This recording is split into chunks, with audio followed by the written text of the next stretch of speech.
Raja Saab with Prabhas, and the other is Sardar 2 with Karthi. There is one Prabhas One fan Prabhas. who clapped. And Karthi again, who's lovely. Right, yeah. So there's a movie I've done with Prabhas sir, Raja Saab. That's a Sankranti Pongal release, which is coming out January 9th. I'm very excited about that. It's also my Telugu debut. And if I may say so myself, I feel like it's a great role for the girl as well. I feel like in a lot of these superstar films, women don't really get a good role most of the time.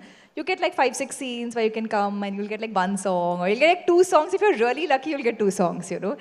But Malavika, that's part of the grind, right? You've got to do that. You've got to earn your spurs so that you can do the work that you really want to as well, right? Yeah, absolutely. I feel like every film that you do contributes. It's like a puzzle, right? Your career is like a puzzle, and every film that you do fits in somewhere into the puzzle. Either it's a great character and a great director, which is going to get you known for your acting skills, which is going to help you better your craft, or sometimes it's purely a business decision that this is a big movie, and even if I don't have a great role in it, it's okay to do it because it fits that other part of the puzzle, which gives you a certain kind of association by nature of the people you're working with in that project, working opposite a certain actor, working in a big budget film, and that's okay, you know. I feel like everything at the end of the day adds up into something beautiful. And then, of course, you get to do movies like Beyond the Clouds with Majid Majidi. I mean, so early in your career. What a great break, right? Great break, and it's really funny, like in what way things work out. Like for instance, I did Beyond the Clouds, and it's not a commercial film, and it didn't run in the theaters at all. It's a quote unquote like what we call an indie film, you know.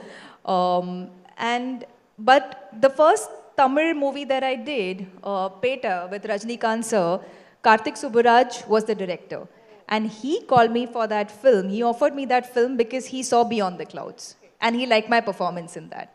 But then Peta is what kickstarted my career in Tamil, and I got master because of that. So it's all one web. You don't know. It's not like Beyond the Clouds got me more indie films. You know what I'm saying? Like you do an indie film, it can get you something very commercial. A director could see a very commercial film and offer you something that's a little art house.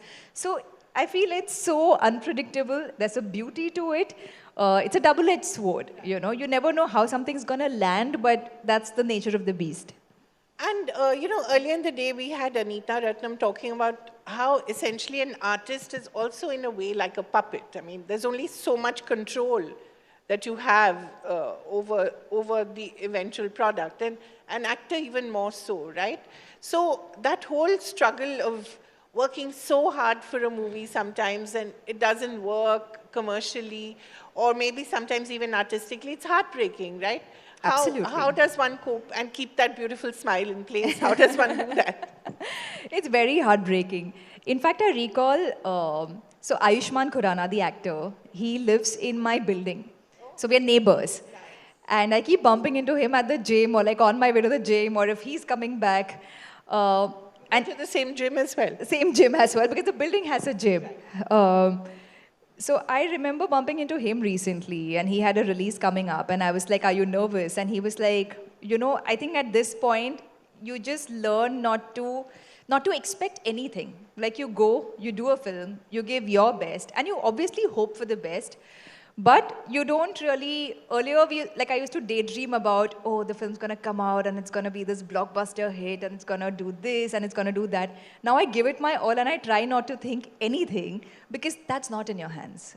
And the more you think about that, I think it's, and now I have a more zen approach to it. Like just do back-to-back films, work with amazing artists, amazing directors, but you can't, like for instance, if you're a painter, if you're a sculptor, if you're a musician of a certain kind, you're in complete control, or if you're a writer, like say a fiction writer or something like that, you are creating that entire thing start to finish. It's up to you. It's in your hands.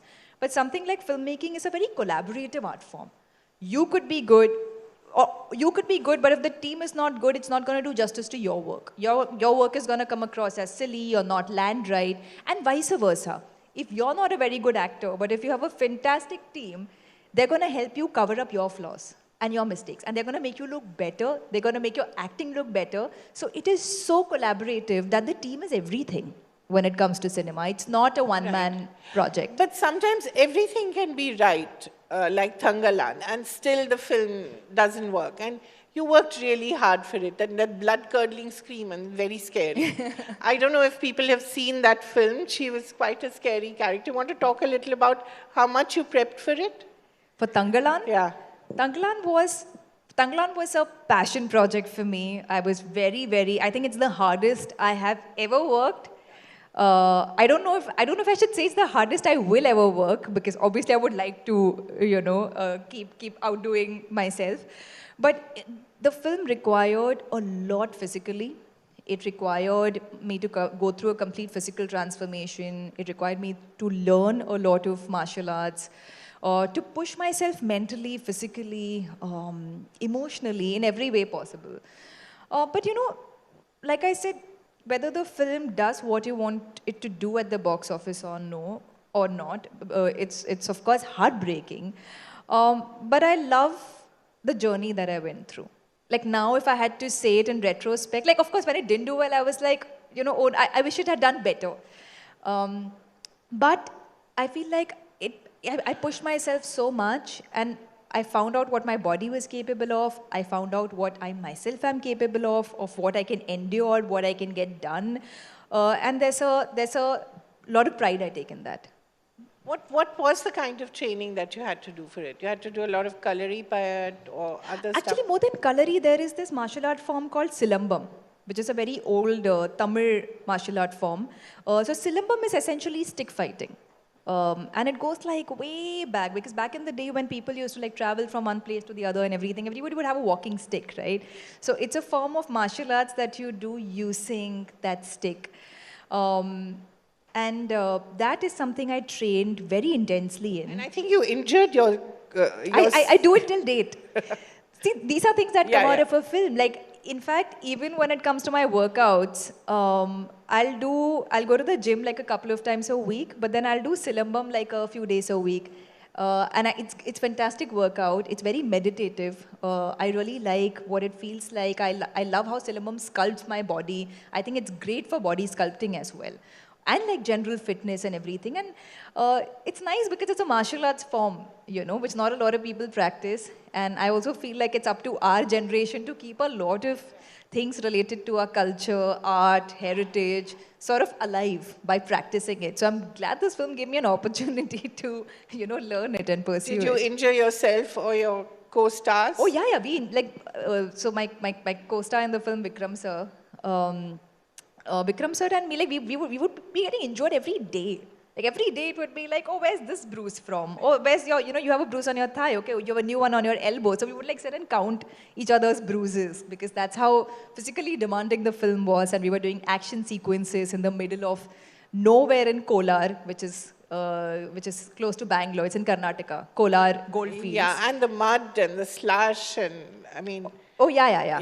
It had every level of hardship. Yes. It's like everything possible. Just put it all together, and it's like the hardest thing you have to do. And the poor Englishman or Scotsman who was with you, I think you gave him a terrible introduction into the country. I think. Oh yeah. He's he's quite scarred. He was like, "This is how you guys work."